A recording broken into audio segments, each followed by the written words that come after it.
Welcome in to Take Flight, the special, airing of the show on Selection Sunday here. And we got Ervin and Conner Luby. Christopher Thiem is enjoying his wonderful spring, winter break, whatever you want to call Oh this yeah. on campus here.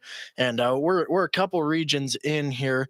We'll get to that in a little bit, but, we got a lot of stuff going on. I want to let you guys know that you can enter into our bracket contest if you go to our Facebook page. That is the very, very first thing I want to mention. Just fill out a bracket. If you don't know what's going on, you don't know what's going on. But, March Madness is literally called Madness because teams will just get upset. It doesn't matter You got what to play know. the games. Yeah, you never know what team's gonna make a run in the tournament and how far they're gonna go. That's the best part about this big old bracket. You just got to see how far these teams going to go. Yeah, last year was fun. We did a little bracket thing, but we're kind of expanding it this year. Looking at what's been revealed already, something I kind of figured: the number one overall seed Gonzaga Bulldogs are the first team to be revealed this year, and tough draw as the 2 seed in that side of that region is Duke. So if chalk holds and number 1 and number 2 meet, you're gonna have Gonzaga versus Duke, which will be an interesting battle. That'd be a really good Elite Eight matchup right there if they run their way all the way through their side of the bracket, which we'll get to the rundown as well. Which I think they're gonna have a couple hard opponents if the cards fall right for them. Yep. And we're just getting into the Midwest region. Kansas revealed as the third number 1 seed, and their 16 seed matchup is going to be a play-in game between Texas Southern and Texas A&M. Corpus Christi. Corpus Christi, exactly. Yep. So that'll be interesting to see. Obviously, there's only been one upset from a 116, and that was Virginia UMBC, them battling as the 8 seed in this Midwest region is San Diego State. Okay, yep. And so I think that's probably going to be the third of the fourth Mountain West teams. And you know who they got? Who they get? They got the Creighton Blue Jays. Oh boy, as a 9 seed, and this is what I was telling you. And we'll get to it. Iowa, the Big Ten champion, is revealed as a 5 seed. While they kind of cut to them celebrating with their Big Ten title in their hands. Man, Creighton, they showed some heart in that Big East tournament. I think they're better than a 9 seed. I really do. They could make a deep run in this, and then now they got to go right up against Kansas. That's going to be a tough one for them, but we've seen it before. The 8-9, whoever makes it out of there has got a good chance of going up against that number 1 and putting up a fight. Yep, and Iowa gets the number 12 seed Richmond Spiders. So, oh yeah, I don't know. As Hawkeye Spiders, who's going to win? Those 5-12 matchups there's always a couple 12 upsets, which is so weird. Providence gets a draw there, as I believe that was had them at a number 3 seed, I do believe. Okay, is what that 4 seed, excuse me. So they're going to be taking on the 13th seeded South Dakota State Jackrabbits. Oh baby, there they go. They might be the team I might be cheering for the most in this tournament this year. Last year is Oral Roberts. This year it's going to be South Dakota State, baby. I mean, it's kind of crazy. We have South Dakota State and then Creighton all in the same. It's in the Midwest region, obviously, but all in the top side of that Midwest region. So who knows? Maybe we'll have a battle between the Jackrabbits and the Blue Jays. You got a lot of good Nebraska talent on that Jackrabbits team too, which is crazy. Them and I forgot who it was. I think it was Eric McKay calling a game for NCN. He was talking about how much talent was with them from Nebraska and University of Nebraska Omaha, how much they had. He was calling one of the Summit League games. He said he can't believe how much Nebraska kids went there. Yeah, there's really a lot of talent, and we're going to talk more about that. 6-11 matchup in this region is LSU Iowa State, and the number 3 seed just got revealed, which is Wisconsin. We talk about Nebraska talent. We have a Nebraska Cornhusker on Wisconsin, or not a Nebraska Cornhusker, excuse me, Nebraska high school player from Bellevue West, Chucky Hepburn, at Wisconsin. He's been a big factor in their success this year. And then they're going to take on number 14 seeded Colgate. So okay, Colgate always somehow went men's up in the tournament. They must have a fairly easy conference where they can just breeze winning through and win the title and get that automatic bid. Also wanted to mention Hunter Salas, the Bellevue West kid, on the number 1 overall team in the country right now. Gonzaga Bulldogs have a Nebraska product on their team, which is so cool. I loved it. I love to just think about Nebraska because we're not a basketball state by any means. Oh, look at our colleges right now. They're all, other than Creighton, we're struggling right now, and so it's nice to see people that come from the state make it somewhere else if they can't make it here in state. Yeah, we love to see that as the number 7 seed USC Trojans draw the number 10 seed Miami from Ooh, Florida, not Miami of Ohio, and number 2 seeded Auburn in the Midwest region. So they're going to draw a 2 seed there after I do believe they got upset in the SEC championship. Gosh, who did beat them? Like, I'm going to have to go see. This is why I have my computer pulled up for references here. Do do do. We're going to have scroll down. SEC. boy, Find I think it them. was either Tennessee. Tennessee. Was it Yeah, Tennessee?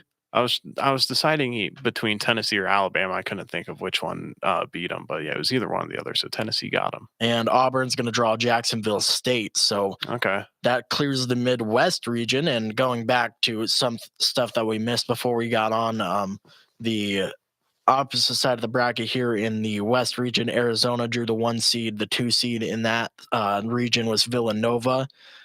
Interesting things to look at from this side. Illinois draws a 4 seed. They'll take on Chattanooga. That's going to be a tough matchup.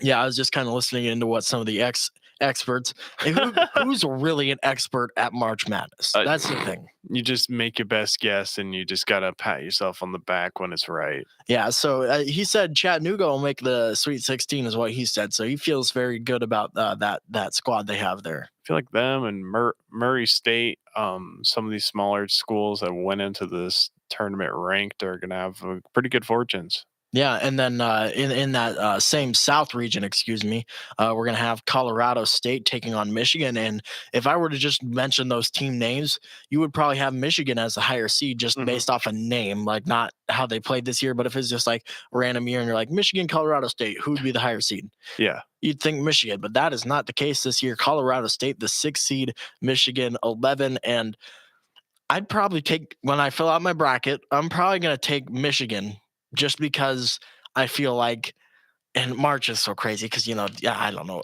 I want to say with confidence Michigan could win, but I feel like they just have more talent, even though their record isn't. I mean, Michigan plays in the Big Ten. Colorado State's in your Mountain West. Mountain West is what it is. The talent's not the same. Yeah. I think Michigan just has more losses because they play more competitive teams. So I'd probably take Michigan. That's probably my most strong feeling of an upset seed wise so far. I don't know how you feel about any upsets through seeding so far. I think that one is pretty prominent in that the Chattanooga game we talked about. That one is probably one so far. I'm just kind of waiting because Murray State hasn't been drawn yet. That's gonna be my other one, and then take a look for UConn and St. Mary's to take a fall in their tournament matchups as well. They've been looking pretty weak heading down the stretch. Yeah, I know St. Mary's ended up losing to Gonzaga, I do believe. So yeah, it'll be interesting to see because Murray State's only got the East region yet to be placed in, and they're going to make it. But who they draw is going to have a huge effect on how I feel about them moving forward throughout the tournament. Looking at the first 4 games that they have set out: Texas Southern, and then Texas A&M Corpus Christi, Wright State versus Bryant, and then Rutgers versus Notre Dame. And that Rutgers versus Notre Dame game, that is in the West region, and the winner that's going to take on Alabama. And I think that has potential for an upset. If Notre Dame wins, I feel more confident Notre Dame would beat Rutgers. But also, I mean, that's so close. I mean, these teams are obviously placed in a first 4 game because it's going to be a good game. But I feel more confident in Notre Dame to knock off Alabama. Yeah, that team has had to go through a pretty challenging ACC this year, but the SEC has been strong as well. That one's just going to be really good. And you can swing that one either way right now on the pendulum. But I think I might have to go with your way there and just prefer Notre Dame in the matchup, though Alabama and the SEC are going to be really strong this year. Yeah, but Notre Dame cannot overlook Rutgers. Obviously, Rutgers has tough competition in the Big Ten every single game they play in conference. So it's going to be interesting to see who comes out on top of that one. I still might take Bama in the matchup, whoever takes it, but I would feel more confident with Notre Dame in that matchup.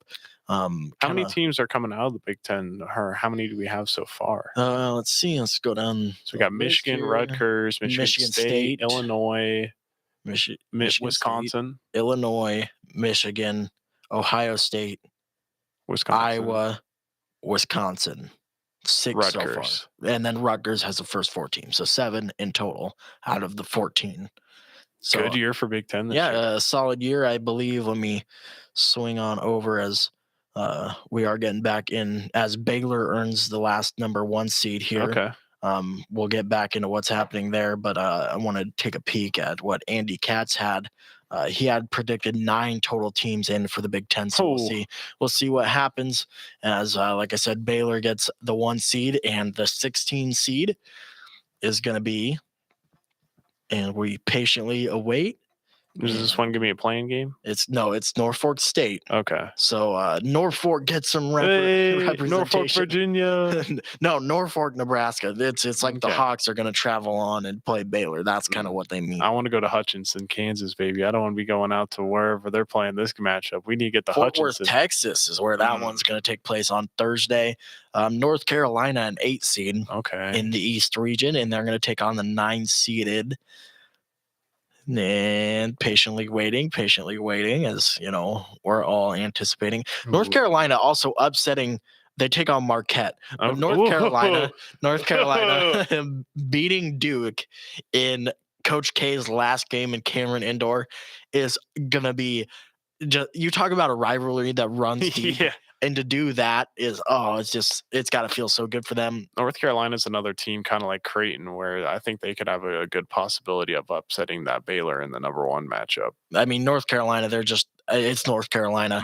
And St. Mary's is a 5 seed, and the last play-in game is Wyoming versus Indiana. So there's the 8th Big Ten team. But you have the Wyoming Cowboys that, just kind of was floated out to me yesterday that this Wyoming Cowboys squad is good. So we'll see who can come out on top of that to take on St. Mary's, as they did kind of fall into a 5 seed there. You got a mid-major. You got 4 schools coming out of a mid-major. That's got to be pretty good for any conference like that. Yeah, you love to see that. I mean, it means the talent pool within basketball is just getting so good. If you can get teams from very, very small conferences, that multiple teams. Yeah, multiple teams for I mean, it's fantastic to see, but the parity across the sport right now is pretty strong. Yep. And the 4 seed is the UCLA Bruins, and they're going to draw the 13 seeded Akron Zips. Okay.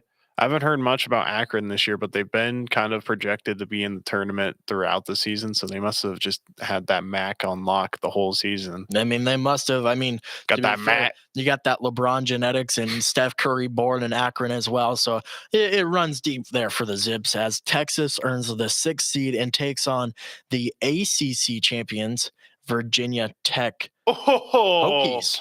That's an upset game right there. Texas could go down there. I mean, Virginia Tech beating Duke, I loved it. I mean, no offense to Duke fans anywhere, but just watching Duke fall in Cameron Indoor in Coach K's last game and then not win the ACC title either. But who knows? Maybe they'll come out and perform really well in the actual tournament here and shut me up. Texas has looked really weak heading into this tournament. 6 is pretty accurate for them. They were ranked top 25 heading into the tournament, but they didn't do it looking pretty. No. So I think 6 is a good spot for them, and I think they could get out in the first round. 3-14 is Purdue taking on Yale. So you got, the Boilermakers taking on the very, very smart, educated basketball players of Yale that break it down using angles. And the 7th seed in this region is Murray State. Okay. There they are. They're going to be the at least higher seed in this matchup, taking on whoever they are placed against here. And this is going to be a Thursday game in Indianapolis, Indiana. Murray State 30-2 on the year, so definitely have been just running through everyone. They've undefeated in their conference. They just ran through it all. They've only had those 2 non-conference wins. I'll pull them up real quick, but they were really close. So this team's good. They're taking on San Francisco. As a 10 seed. I know San Fran has made it in there a couple of years. And that's the past 3rd team out of the West Coast Conference now. So Gonzaga, St. Mary's, and now San Francisco. Okay. That's pretty good. Hey, you're just built different down there in that conference. They just built different, man. You got to get it done when you're down there in the West Coast Conference. And you got Gonzaga in your conference. You can't mess around. And the final 2 seed is Kentucky. And the final team to be revealed will be in just one moment, but Kentucky earning a 2 seed seems about right for them as well. They've played solid all year, and with Calipari down there, So that's where I'd place them. Probably 2 seed this year. Yeah. Murray State's one of their losses was to East Tennessee State at the beginning of the year, and their other one was to Auburn. So That's a solid loss. yeah, 71-58 loss to Auburn, and the other one was within 2 scores. So yeah, Murray State isn't anyone to play around with, but I don't think they've been there for a while. So put them on a little bit of an upset alert. Yeah. Kentucky takes on St. Peter's, and that is the completed bracket. So kind of moving on over to the whole shebang here on this tab. Everything is completed. And like I said, once ESPN opens up the bracket for everyone, you can join our little group. It's linked to the top of our Facebook page. So check it out. Just click the link. All you got to do is have an account or create an account with ESPN and sign up and enter. It'll be lots of fun.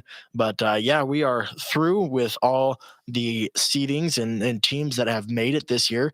And I just kind of want your initial thoughts on everything and how it kind of shook out. I mean, it shook out similar to what that was projected throughout the year, and so it's hard to be super shocked by where the teams played out. I think a couple of the ones that really shocked us the most are the ones who made it pretty far in championship tournaments and fell up a little bit short, and them being ranked pretty far lower in that fact, or in my mind, ranked schools that are heading into the tournament getting a really right above that 8-9 range, so that 6 that 5 to 7 range. I feel like that they could have had themselves bumped up, but you only got a certain amount of teams. It's always just preference, and there's just been little differences, but there wasn't anything real crazy that stood out to me. No, I mean, this year has been so just insane within college basketball with the amount of just rotation at the top. Like I kind of had a consensus feeling that Gonzaga was going to earn the number 1 overall seed, but then like anything deeper than like really 2 seed, like I wasn't sure who was going to, maybe someone like Duke would jump up into a top 1 seed, like a lower tier 1 seed. Yeah. Like I didn't really know what was going to play out because this year has just been a carousel at the top of just teams winning and losing and bouncing up and down and never consistently staying in one place. And final count on Big Ten teams making it, we were at 7. Then Indiana 9. made it, and I believe Indiana was the last one to make it. So let me go double check here. They got the most out of any conference into this tournament. Let me you want a big brain? Gotta get the right tab. No, Purdue also made it in the East region. So 9. all 9 of the teams that Andy Katz had in for the Big Ten have made it. 9 out of 14 schools. That's solid. Impressive. That's impressive. That's almost dang near 75% of your schools that are making the tournament. You got to be super happy if you're anyone around the conference. You're pulling that many teams in. That's unreal. Those are numbers you don't hear often. Yeah, and I think he had the SEC right behind with 7, but I don't have an official count on that yet. So let's kind of go Texas through. A&M was one that was really close. Let's see. They have Arkansas, who made it. Alabama, so that's Tennessee. 2. Auburn. That's 4 there. Tennessee. Auburn. Let's go down. Yep, Auburn has a 2 seed. LSU. So that's 5. Just kind of scrolling through here, trying to go in order. That way I don't miss any. I'm trying to think of any other school. I think that might have been them all. Because Florida didn't make it. Neither did South Carolina and Kentucky. Kentucky, yes, Kentucky made it. So obviously, it's a 2 seed. So there's 6. Yep. And I think Georgia. That might be all. Yeah, 16. So I want to go back and compare.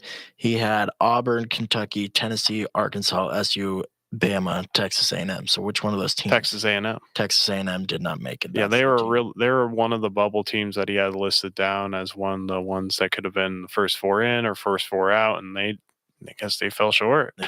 So they only had 6 in. I mean, I think in total, and I think we're seeing this with the amount of teams the Big Ten got in, I think when you look at the total talent within conference, not high-end talent, but just spread out amongst all teams, Big Ten dominates. Oh my gosh, this this conference is unreal. You can't compete with it. You can, well, being a fan of Nebraska, you see all the teams that are going out there, and it's understandable why they're pulling in 9 schools to make it into the conference tournament. These teams just have 5 up and down the court that are just gonna tear you to shreds. Yeah, and it's kind of like football where I think, some of the top end talent is high SEC when you look Hmm. at football, but like I think overall conference when you look at the low end of the Big 10 versus the low end of the SEC, the low end of the Big 10 is so much better than the low end of the Yeah, SEC, and that's how I feel about basketball with when you compare it to any conference. Like sure maybe our ceiling teams aren't as high ceiling as let's say like Duke in the ACC. we ain't got no stragglers though. Yeah, but we don't. I mean, Nebraska, sheesh, but Oh. but like even the talent on a team like Mhm. Nebraska taking on a talent of I don't know someone that's really bad in the SEC. Vanderbilt SEC. Yeah. Like I would take Nebraska 10 times out of Uh-huh. 10 against like Oh Vanderbilt. yeah. So I don't know. I think you're definitely seeing that play out as the Big Ten ended up with 9 teams, the most of any conference in. And Iowa, unfortunately, no offense to any Iowa fans, wins the Big Ten title today. That So was disgusting. yeah, I mean they beat Purdue, but Purdue earned themselves a 3 seed. Oh no, you gotta love it. The worst team in the SEC is the Georgia Bulldogs. Baby, you come off winning your national football title. We're gonna go to sleep at the wheel when we play basketball. 6-26 record on the year, baby. I mean, granted, I'd rather be much better at football than basketball, Yeah. but either way, look, something interesting to note here: Iowa beats Purdue today in the Big Ten Hmm. championship. Iowa a 5 seed, Purdue a 3 seed. 3 seed, yeah. That I mean, And that's just an overall body of work right it's got there. to be because Purdue put in an incredible season on the year. They've had a couple tough losses. That's going to be one of them. That's hard to have a loss heading into the tournament like this. We'll see how mentally tough this team is because that's going to really make or break how you feel heading into this national tournament. And but yeah, Purdue had a really good season on the year, and I think yeah, it makes more sense that they're higher up than Iowa. Iowa just had a pretty lame duck overall. Let's get it done season like they had last year. Yep, I'm really, really convinced Creighton will knock off Kansas. I'm just kind of looking through this, and you watch the way Creighton played against Providence, Hmm. and Providence earned a 4 seed. But the way Creighton played against Providence and just shut them down and beat them like just to death. I mean, I think the final was 85-58, Yeah. and Providence was the It one was seed in that tournament. 30 points. Yeah, that was nuts. They just put the hammer down on them. Didn't let anything stop. Eh, They let it all out there. And I watched their game against Villanova yesterday. Obviously, they lost 54-48. The Creighton Blue Jays did to the Villanova Wildcats, who earned a 2 seed. So that's not that. I mean, that's not a bad loss by any Uh-huh. means. But I watched them lose, and I believe at one point they were shooting 1 of 16 on threes. I mean, Villanova wasn't shooting any better, to be honest. Hmm.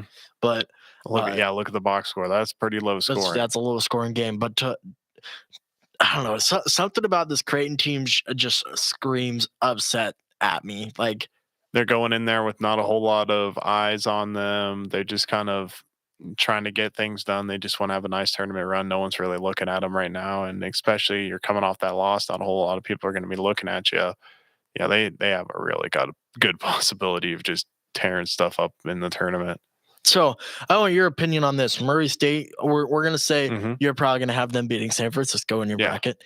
Murray State versus Kentucky. How do you feel about that one? Oh, Murray State's gonna fall like a rock. Oh, Kentucky is such a good team this year. When aren't they a good team? But they seem like they're just super strong all around. And Murray State's got a couple of good shooters that can just light it up and put up big box numbers. And I don't think you need total team when you're going through a tournament like this. Murray State's kind of a just all sizzle, no steak. yeah. I mean, I'm looking through this here, and I'm just trying to find the upset. Like last year was Hmm. Oral Roberts, a 15 beating a 2. You don't see that every year. So I don't expect that this year, but I'm just trying to find what the largest one will be. Chattanooga possibly as a 13 beating Illinois as a 4 seed. That one could be big. I'm trying to think. Maybe if I go here, I'll ask you one more. get your thoughts on. I want to find the matchup here to do the 5-12 matchups. So obviously every year it's always a thing where just one of the 5-12s ends up in favor of the 12 seed. So Mm-hmm. on the West region, you have UConn, who's a 5, taking on New Mexico State as a 12. Okay. In the South, you have Houston versus UAB. And Houston's the 5 there, right? Yep. Okay. And then in the Midwest, you have let me find it. Iowa taking on Richmond. I would love that one to be nuts. Yeah. And then you have in the East, you have the 5 St. Mary's taking on either Wyoming or Indiana. So out of those matchups, which one do you feel is the most likely to lead to a 5-12 upset? If you have more than I one, think that playing game one sounds like the more likely. You got Indiana and St. Mary's, 2 schools that are red hot heading into this tournament that want to get something done, got a chip on your back, and I think that one might be the 5-12 to watch out for, whoever makes it out of that play-in. okay, yeah. I mean, it's not a bad guess. I would love it to be Richmond. Yeah, Richmond yeah. beating Iowa would That's make how I'm me. feeling as well. Like I want don't tell me that ain't gonna happen. I don't want that to happen, but I feel I have more confidence in the first one I said. Let's look at this hypothetical here. Creighton beats Kansas and moves on, and then let's say Iowa beats Richmond and then just takes out Providence or South Dakota State or whatever. You have a Creighton Iowa matchup. You think blood runs? So there's always when Nebraska Creighton play, it's like you're either one or the other. But now obviously everyone just combines into a Creighton fan here. You see the hatred run deep from Nebraska fans. I don't know. Moving on over to Creighton. This might be the point where the blood starts to run, but I don't think there's that much drama between these 2 schools. I don't think they don't play each other enough to where they'd be rivals in any ways. But we'll see out on the court how physical it gets between those 2 schools. And Iowa's just a big team all around. They got some big people on that roster. Yeah, they have a lot of talent. They had Garza last year, went to the Pistons, I do believe. How Iowa comes up with talent like that is surprising to me, but good for them. They're talented. That's the reason they won the Big Ten title is they're capable of winning against good teams. Just kind of some of these matchups are, I don't know, some of these smaller schools I'm not sure of. Like I know you said the UConn New Mexico State matchup. I want to say UConn can make a run in this tournament because they haven't been here in a really long time. So I feel like they have they're pretty motivated to go pretty far. But we'll just have to wait and see on them. They're another Big East school who's made it, which is crazy. I know Big East is always good, but you got Providence, Villanova, Creighton, UConn. I think you said Marquette is in the tournament as well. I do believe they got Big East had 8 or 9. Big East had a really good year too. Yeah, going back to New Mexico State, there was a year. Oh man, I want to find the bracket here from the year that I'm thinking of. No, this year's bracket. Hang on. There's a funny story I have with New Mexico State. I was a senior in high school. There it is. I was a senior in high school, right? And I'm in my 7th hour college trigonometry class, right? Okay. And I took college trig through Northeast here, but I was just taking it in school or whatever. And my teacher was Sister Pat. And all day I'm locked into March Madness. I don't care about school at all. That was, bad on me. But I'm sitting there, and Sister Pat is very old school. Like, you pay attention, you sit down, you listen to whatever. I set my laptop down by my foot, and I had Auburn. I had Auburn this year, and this year they performed really well. I had them winning the title in my bracket, and this is the first round, a 12-5 matchup between Auburn and New Mexico State. Auburn won 78-77. Yeah. They won by 1 point, and I'm sitting there like doing this with myself just in math class, and I'm like, "Come on, Auburn, don't do this to me in the first round. Don't do it to me. I don't break it." And I say this as New Mexico State, a 12 seed that year, almost upsetting a 5, and Auburn went on to the Final Four that year, I believe. I think they lost to either Virginia. I think it was a loss to Virginia or Texas Tech, Yeah. something like that. And I mean, it just shows you the 12-5 matchup, and New Mexico State's been a 12 in that 5 matchup and almost beat a team that moved on to the Final Four. I don't know. New Mexico State could be dangerous. It's a different team, obviously, but like you said, UConn hasn't been there in a while, so you could see a dangerous UConn team as well. Yeah, there's a couple higher seeded teams that aren't towards the top, that 1, 2, 3 range, that are pretty good as well. That you could see making a run. There's always feels like every couple of years one of them out of that range always seems to pull through. When you don't get that really big upset team that comes through, there's always one that in that mid range field that can always seem to work the bracket all the way through. Um, but I don't. Maybe this year isn't the year. I'm not feeling the lower seeds to make a whole lot of upsets. Well, Even I feel like they got through all their chaos in the regular season. that's what I'm trying to look through here. So what if so you had Virginia Tech as an 11 taking on 6 seeded Texas, which you think, Mhm. Texas, might be in trouble with that one. Virginia Tech feeling themselves Yeah. after beating Duke. Then Virginia Tech would move on to take on Purdue or Yale. Okay, so probably Purdue. Probably Purdue would be the guess there. Mhm. I don't know. I think Virginia Tech could do it. Yeah. There's a couple of these low seeds that I'm not saying that's gonna be what my final bracket looks like by any means, but a couple of them I could see Murray State 'Cause beating Kentucky. because I could. you got Texas, who's coming into this tournament 21-10, probably a pretty weak record on the year for any team. So they're pretty vulnerable. And Purdue, they're coming off the loss to Iowa here in the tournament. Well, if they don't get a pretty solid win against Yale, they're pretty vulnerable too. Yeah, this that squad is they look primed and set and ready to go and get a win over to the top of Texas. Now I gotta ask you, disregard the bracket right now. I gotta ask you, what's your favorite thing about March Madness? Just everyone, just it seems like the whole world stops and you just sit and you got 4 TVs going on and you're just watching 4 different games going on all at once. And there's always just people talking, just everyone seems like they come together and it just everyone's super happy about it all. And you're all just watching different games going on. You'll have your favorite teams in the tournament if you're just didn't make it. And you just all kind of get pretty feel good about the tournament. I don't know. Just everyone seems happy when it comes tournament time. Yeah, that's very true. It's kind of an escape. Is basketball on all day for the first 2 days of the tournament? It's just nothing Hmm. but games. And one of my favorite things about it is by the time one game is about to start, you have one game that's ending.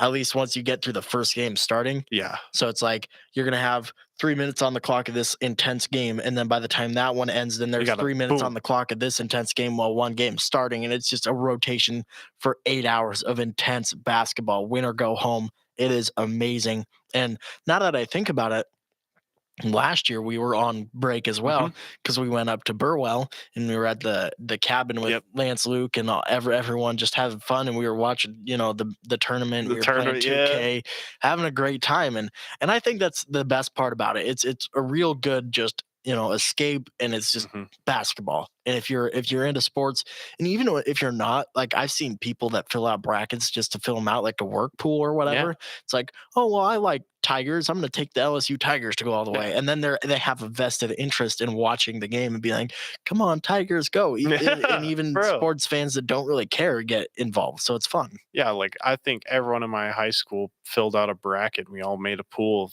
500 people in the group of everyone. Hey, everyone's making a bracket. You're not messing around, and everyone just had a super fun time with the winner. Like top 5 got in the ranking, got whatever, and it just always seem people always have a fun time with it.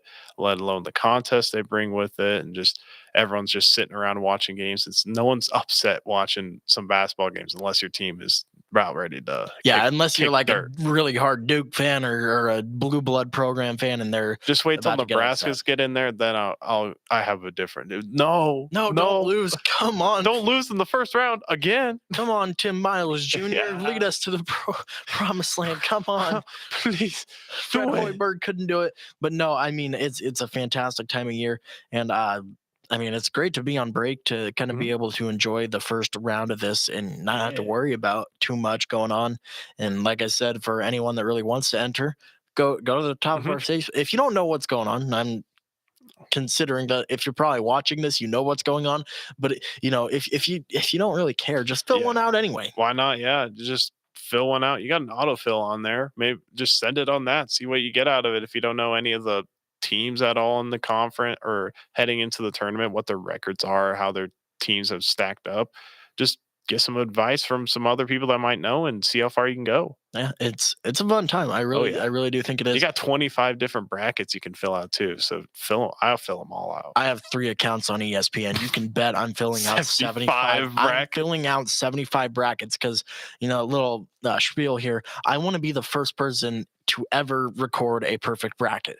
Now, I know some people have told me, well, my Uncle Larry in this little bar, they put together a pool back in 1742. And he filled out a perfect, you can't verify a perfect bracket from like 1950 that was filled out in a bar somewhere that's used highlighters. You can verify that a perfect bracket has been made nowadays through the internet or whatever. Yeah. Because you can't change your picks once you lock them in on ESPN and games start. So I want to be the first person to ever do that. That would be, it'd just be so. Just set it up, just like randomly organize it where it has like, this just straight up, this might be the best odds of getting it. We got to take the best likelihood of winners here. Yeah, I mean, that's how I'd roll with it. Just give myself the highest chance. Yeah, it's a never-ending just battle between, okay, well, I filled out 32 brackets so far, and I ended up with this matchup in the championship like 12 times. Okay, this is the last time I'm having these two teams meet. And then you'll be on your 53rd bracket, and you'll be like, oh, crap, this is the Final Four, but I don't think this team can beat this team. So then I ended up in the same man. I'm like, man, I have this matchup too many times, and then someone's going to get bounced early, and then it's going to eliminate 14. And you got a number 8 seed coming up there, and you're like, where'd you come from? How'd you beat that one? Yeah, come on. What is happening here? I don't know. I think it'd be really cool because then ESPN would be hitting my line. They'd be like, yo, what's up? You need to come on the show and talk about how you did this. Like, yeah, sure. Feel like I want a job. Give me a job, 7 figures right now. You say you got experts. I'm the expert. Like I am king expert now on the bracketology. I picked by flipping a coin. Sometimes the Raider coin. Doing a weird bracket like that where random number generator like 1 through 2. 1 is the high seed, 2 is low seed, and you just let me get my computer binary bracket going on here. 1 0 1 0 0 0 1. It's like hexadecimals, I could not tell you, but I like the letter 4F. The lowest seeded team I could see making a run this year. Chattanooga? I don't like personally. I don't like Chattanooga against Illinois. I just know the expert was talking about how you like that. I think that a team to watch out for, obviously, like Creighton as a 9 seed, but a lower seed than that I would see is Virginia Tech as an 11. No, yeah. One of those 12-5 matchups. New Mexico State as a 12-5. You feeling that one? That one would pique my interest a little bit. Other than that, I mean, I don't know how many upsets I can really see this year. What are the experts saying on the broadcast right now? Well, I just have that kind of tuned off and shut down. It is on a commercial. Got a closed caption? I do have a closed caption. That'd be epic. But it is on commercial right now. Okay, cool. We will kind of wait for that to pop back up. I thought that the selection was going to be a lot more drawn out. Yeah, I did too, because that's how they do it with the college football playoff. It's like, all right, we know who's here, but what order are we going to have them in? It was no discussion. It's just boom, we're going. Here's this region. It's like, okay, it's good that it's kind of mapped out like that. But we got some time. We got baseball coming up this week and some softball as well. If you want to kind of inform our viewers about that, what's all happening and when. So it's all on Tuesday, and we have baseball and softball going on. It's at, I think if I'm not mistaken, the baseball game's at 2:30 and softball's at 3 o'clock. Looks like we're going to have really good matchups, especially with Northeast, man. Their baseball team is just on fire right now. There is nothing stopping them. I know you've had a chance to listen to what Marcus Clapp has had to say about the program so far, and it's got to be nothing but positive. Yeah, I mean, like little precursor, Chris and I had a chance to call a game from the basement of the press box at Wayne State College. That was a story. I need, let's tell this story real quick. I need to know what happened when this game got moved up to Wayne. Okay, so I started driving up to campus or whatever and get out of my car, and I hear some baseball players just talking as I'm walking up because they were meeting at the front of the Cox or whatever. I just assumed that they were going to go drive the bus down to Memorial Park or whatever. And I heard them saying something about Russell Wilson. So I was like, go to Twitter, look at my phone. I'm like, oh, Russell Wilson traded the Broncos. I see Chris, a Broncos fan. I'm like, yo, did you hear about Russell Wilson? No, I didn't. Tell him that. He's like, well, did you hear about the game? I'm like, no, I didn't. He's like, it got moved to Wayne. And I was like, hang on, Brian's calling me. Pick up my phone. Brian's like, hey, are you almost here? I'm like, yeah, I'm with Chris right now, walking into the door. He's like, okay, I'll talk to you in a second. I'm like, okay, cool, hang up. And walk in, and Brian's like, do you guys want to go take a road trip to Wayne and call it? And Chris and I kind of looked at each other. I'm like, I don't care. I got anything else to do. I'm like, why not? Let's go. So we went. You talk about a scuffed setup. That thing was scuffed. So I've done work with their football field and their basketball court now. Both of them are scuffed. Let's go 3 for 3 here. I want to hear how interesting this is. So we get there, and like there's netting around the baseball field or whatever. Okay. So like baseballs don't, come out and hit people, because that wouldn't be fun. No good. So we're like, how do we get a camera shot? Because up in the press box, there's netting that blocks the press box as well. So we just set up a camera shot the best we can through. There's some netting in the frame, but it's like, you got to do what you got to do. Yeah. And then there's a little basement, so there's stairs that lead up to the press box, and then underneath there's a little basement area with a window that you can see the field from. Like if you're like a window, like a storm drain window type deal. No, a little bigger, kind of like a drive-through window, kind of. Okay. But a little wider. All right. And so there had table that dropped down, and you can set up your stuff. And I mean, it was all sorts of different. It was fun to call. Northeast walked away with a 6-2 victory over McCook Community College after beating them 14-4 and then 9-4 or something like that. They 3 games with them on the road. Yeah, they went. They're on fire right now. How's that? That must have been a really fun time.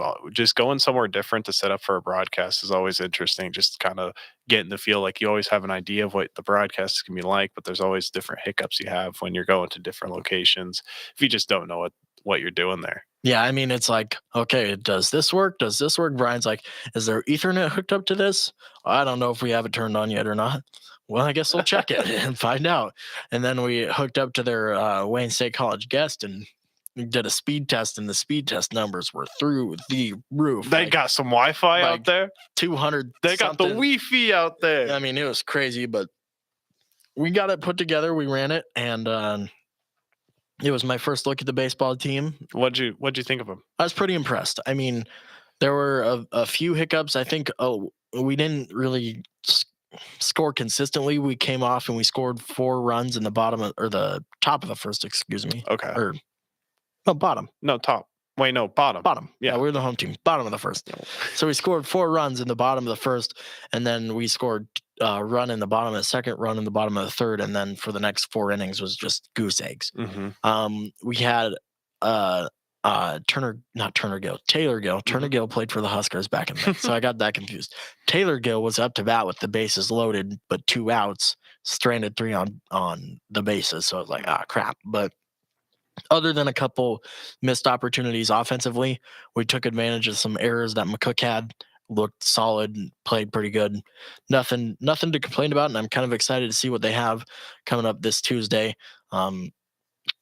Just more to watch as we're gonna head into some conference play with some tough conference play ahead. Oh yeah, there's some teams in our conference that are looking really good. I know we've mentioned it before, but Iowa Western with their 17 D1 recruits that they have, that number is unreal. Every time I hear about it, and they're not going to no lousy schools either. That team's going to be a handful when we have to face them. Kirkwood is going to be another team that's going to be a really challenge. But I think other than that, the other teams, they might be hard, but I can see Northeast getting serious wins over everyone else. It's just going to be Iowa Western and Kirkwood might throw them a little hang up. Yeah. I mean, do you remember what they were ranked in that preseason poll that you sent They me? weren't ranked. They weren't ranked at They all? weren't ranked. The first time they were ranked was week 1 when they were ranked 18th. Okay. They weren't even ranked in the preseason poll. They had us pulled in at 4th in the conference. 4th in the conference is what it was. Okay. I mean, are we looking better? Are we looking number 1 in D2 here in the ICCAC? we might. I mean, we're looking good, but like you said, there's some tough play ahead of us. I was talking with Jarrett about what could potentially be lying ahead, and he's like, you're going to see pitchers that just throw heat every single time you step out onto the field. It's not going to be anything easy for the rest of the schedule once we get into conference play, where a couple of these games have been cupcakes, it seems, for this team based on other team talent versus our team talent. And it's kind of fascinating to look at. The only loss of the year was a walk-off grand slam. Yeah. So close to being undefeated right now. Just one swing of the bat away from 16-0 sitting up there on that. Enid is a good team, though. I can't be too upset about that loss. Because they went 1-3 against Enid while they were down there, I do believe. Yeah. Or 3-1. Yep, 3-1. Yep, 3-1. So, I mean, yeah, you can't complain too much about it. Just one swing of the bat and you would have been 4-0. I'm ready to go back there later in the season, get it done. Hey, we'll see what happens. Softball team is in action on Tuesday as well. Do you know who they take on? I think it's Central, but it's Central Community College. Okay. And they took them on, when did we go down there? We went down there the 2nd of March to watch them take on CCC. Mm-hmm. So that's who they have on Tuesdays, what you said. Yeah. Let me pull up the schedule here and give you the softball team is 7-5 overall on the year. So their last games were against North Platte Community College, and the first game during that contest was a pretty easy breeze for them to fly through. But the second game, they were down for a good portion of it, and they had to make a walk-off RBI to get it done.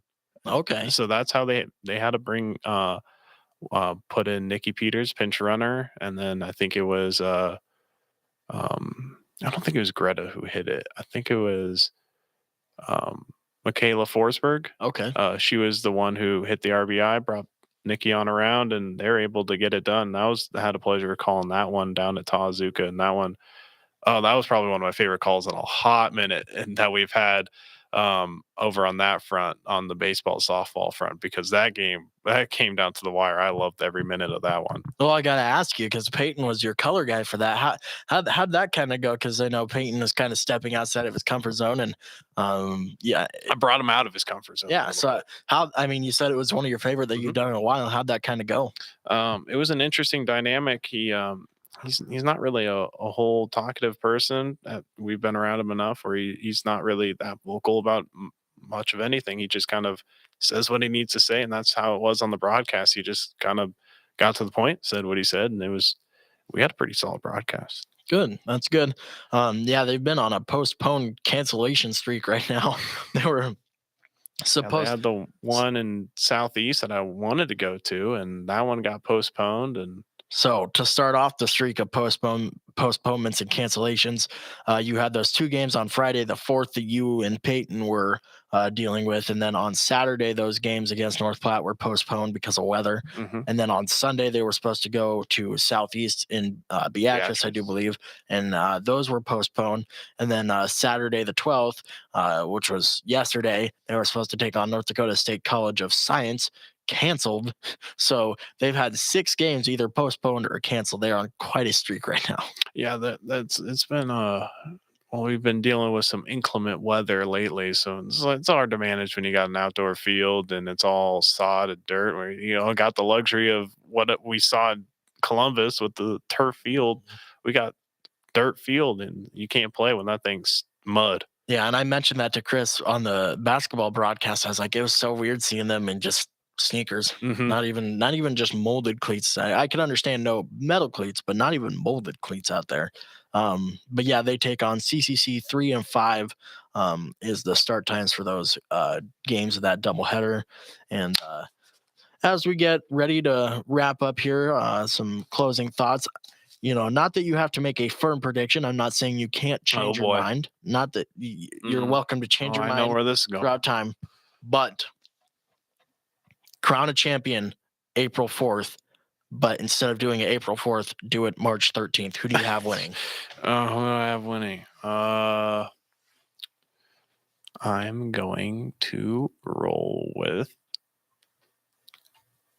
I'm going to roll with Duke. You're going to roll with Duke. I'm going to roll with Villanova as of right now.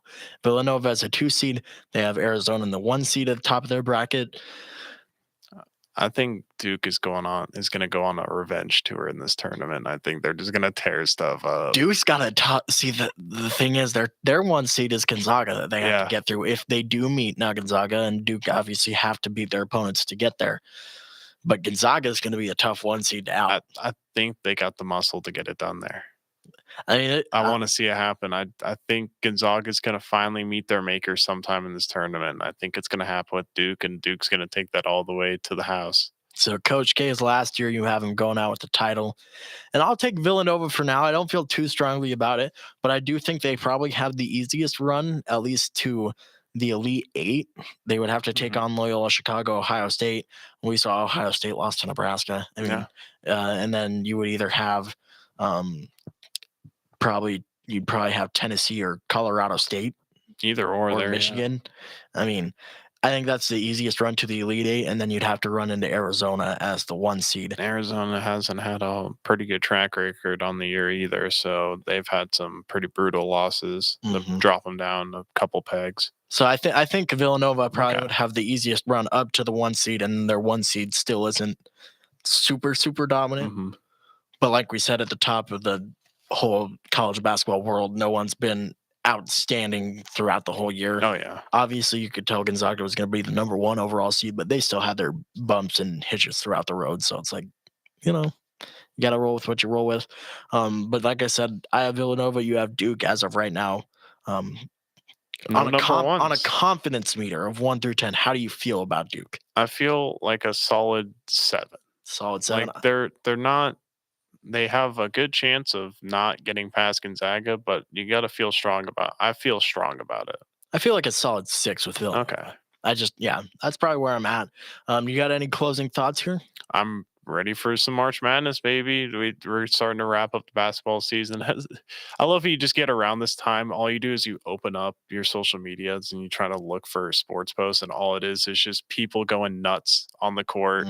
Every shots are falling in that you're like, this should not fall. Stuff's happening that you're not believing, and it happens every single year. I'm ready for some just really good basketball games, and they're going to happen when here. Rumor is in March they go in secretly during the night and they expand the rims about a foot either way. That way the ball's more likely to go in. That's just a rumor I heard. It's not confirmed nor denied.